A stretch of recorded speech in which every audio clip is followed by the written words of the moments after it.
and I am officially up to something. Shout out to Twine for that beat drop, and shout out to you for listening or watching wherever the hell you may be. And if you're on SiriusXM and you're driving down the road or maybe in an office and you can't watch along, you haven't got a chance to just see a blatant, obvious difference in today's studio versus every other day we've ever done this show.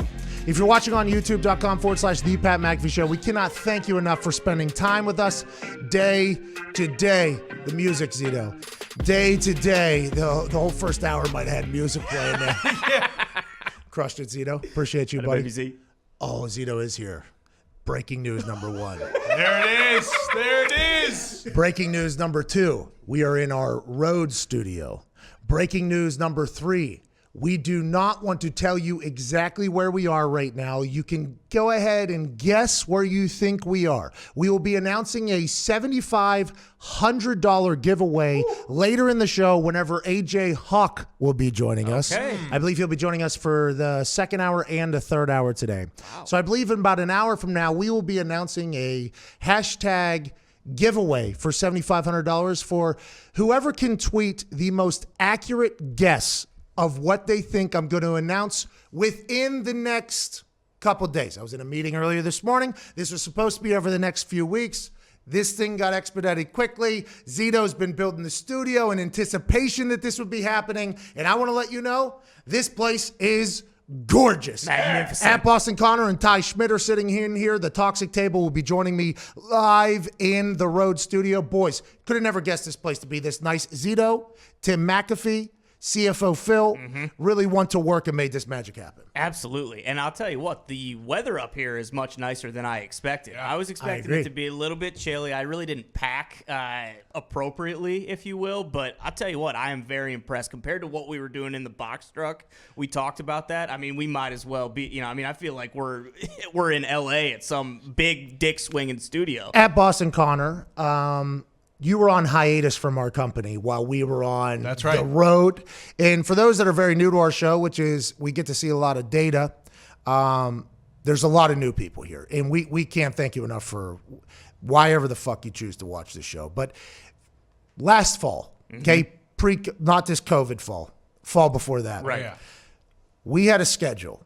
And everybody saw, obviously, me on Get Up. There would be clips of me on Get Up that would hit the internet. And even if you weren't watching the show full time, you did see me, Rex Ryan, or Schlovsky, Greenberg, Ryan Clark. We made some magic happen. Every single Monday, Overreaction Monday happened on Get Up for me on ESPN with Greenberg. Greenberg asked me to do that. He said, I would love to have you in studio. It'd be better. I said, sounds good. That's in New York. We were doing a daily show at the time. So we had to figure out, okay, now we're going to be in New York on Mondays. We got to figure out a studio to do our daily show. At that time, I think we were live on YouTube. Not a lot of people were watching. Yeah, that. we were. We were live on YouTube. We were live on radio, I think. Westwood One terrestrial radio, which is FCC radio. So we had to put on this show while still being an Indianapolis company. We had to make this thing happen.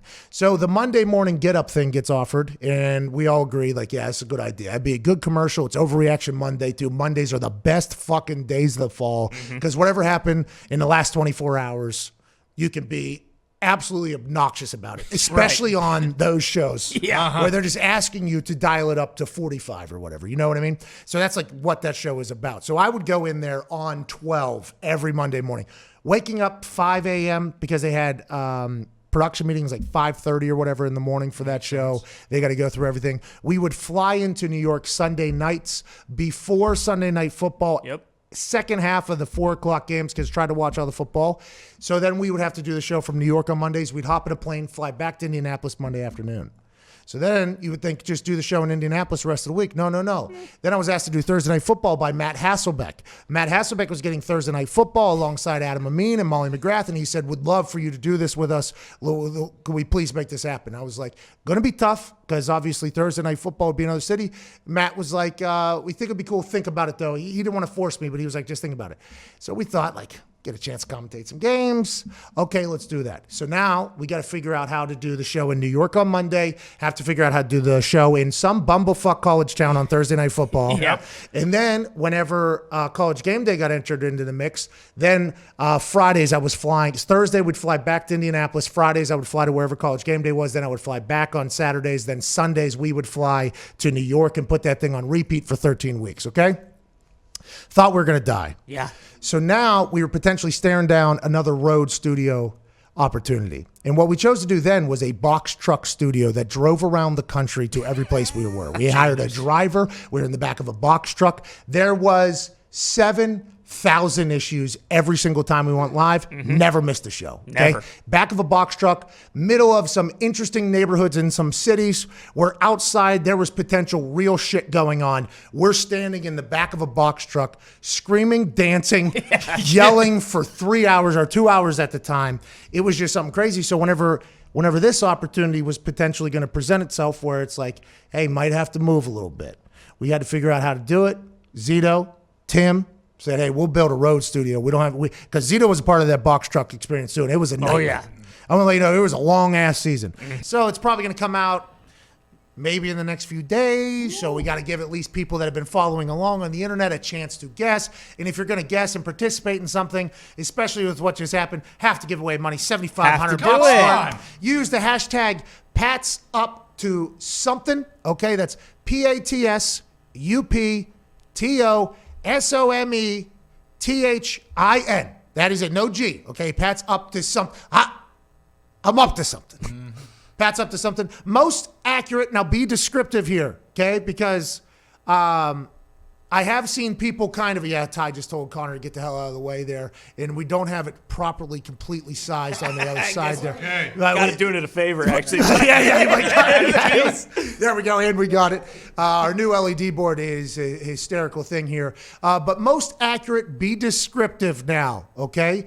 Be descriptive. The most accurate descriptive guess will win $7,500 when you tweet with the hashtag Pat's Up to Something with your guess. If there are numerous correct responses, okay, numerous accurate guesses in our eyes, in the panel's eyes, the money will go to the person who had the tweet first, which we will search and then go all the way down to the bottom. $7,500. Go ahead and let them fly. I've seen the speculation from everybody. I appreciate everybody's investment into this. It feels as if people are excited and feel like people know what's going to happen. Let's go ahead and give you $7,500. Tweet hashtag Pat's Up to Something. AJ, will you be participating in this? Because I've gotten numerous text messages from you over the last couple of days kind of giving your guesses and such. Well, you got my guesses after you texted me and asked me, hey, what do you think I'm up to? And so I had to come up with some stuff. You have guessed, though. You have guessed. I have. At this point, you are a observant human, don't you think? Oh, yeah. AJ's very observant. He's a hawk. AJ knows how we operate, and this was an actual thing to not let AJ know. Like, it was not even, because AJ doesn't even know the conversations were happening with whoever was happening. He actually, whenever I said, hey, I'm up to something, and started doing it on the show, there was an actual, like, is this, what are you? What are you up to? And I was like, well, not telling. Not telling. say. But now at this point, you've been through a couple guesses. Will you be participating in trying to get a $7,500 bonus because you've been left in the dark over there in stupid Ohio?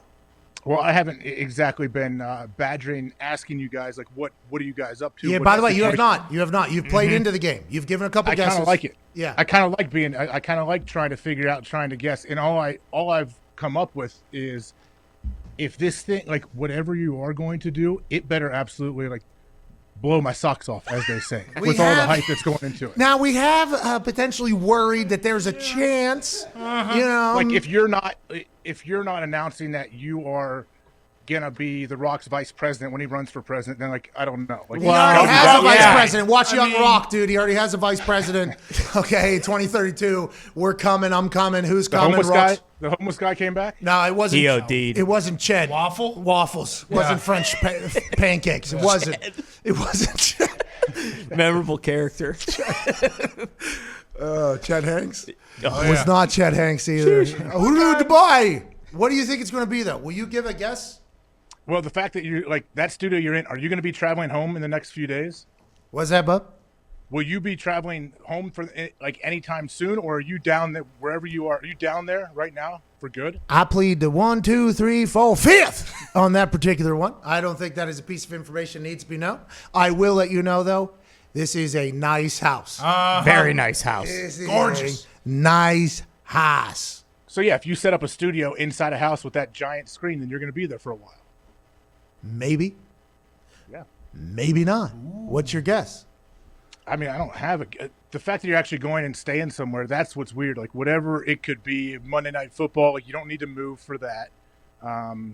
Daily show, it's got to be some Does kind he, of though? daily show. Why would you? Why would you need to move? Everyone that does Monday Night Football lives all over. Because it'll only be because that would be in partner with you joining Greeny or something daily on that show. Okay, I'm not doing Monday Night Football. We'll rule that out. What about Thursday Night Football? Okay, so I'm not going to do this game with you. Okay, there it is. There's $7,500. Yeah, we're good. I got it. Don't worry. Yeah, we're good. Okay, You don't need to move, though. I'm going to let you know you don't need to move just to go do Bezos Thursday night. Okay, congratulations, AJ. Yeah. Congratulations, Congrats. AJ. Where you're playing? Where are you going to play? What's that? Where are you going to play football somewhere? Oh. Is that what you're thinking now? What's that all about? I thought You you never were know with you. I mean, with you, you never know. You like to always pop up a little picture of you kicking some balls in some random park every once in a while. Hey, AJ, that's because hey, AJ. So those are a hint. That's a hint right there. That's a clue. It is not. I forgot my glasses. I don't know. I don't know how I did it. I was so bummed. I got down here. I forgot.